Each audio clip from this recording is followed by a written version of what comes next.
Hey everyone, wanted to give you a quick update on a long-standing project of mine that's been backburnered on and off. This is the Mermaid tail scale sheet. And I say mermaid because that seems to be what people are interested in, but it can also be used for something like a Captain America outfit or maybe like an Aquaman outfit. Anything with scales on it, really. And the reason I really want to make this update is to show you what I've accomplished lately, which for me is actually kind of groundbreaking. What you are looking at is urethane, which has been sprayed into the mold.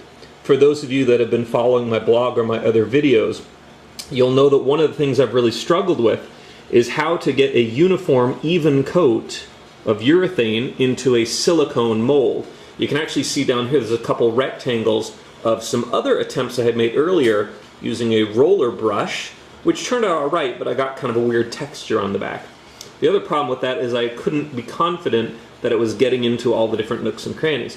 But with my spray technique, I got amazingly good coverage, and I feel like I've really gotten into every little nook and cranny. I think I'm going to get a really solid pull out of this. So I'm really excited. Let me show you how I did it. This is my all-purpose HVLP spray gun. It stands for high volume, low pressure. I got this at Home Depot for I think under 50 bucks. It is connected to a very low rent air compressor, which actually has its challenges, but as you can tell from the results, it does the job. I got that from Home Depot. This is the product I use. It's a smooth-on product called Brush On 35.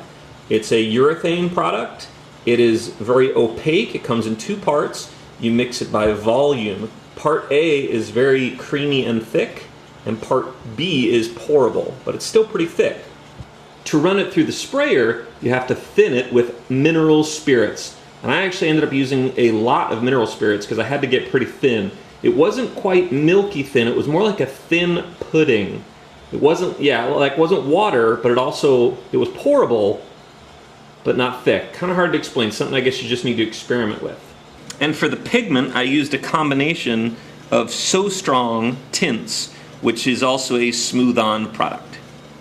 At this point, I feel like I'm one giant step closer to making the Mermaid scale material and my Superman Returns cape a reality.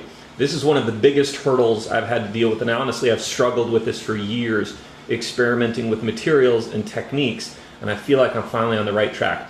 The next step, which is really the final piece of the puzzle, is finding a way to adhere fabric to this without having the adhesive seep through the fabric so that it's visible on the other side. And that is what I'm going to tackle next.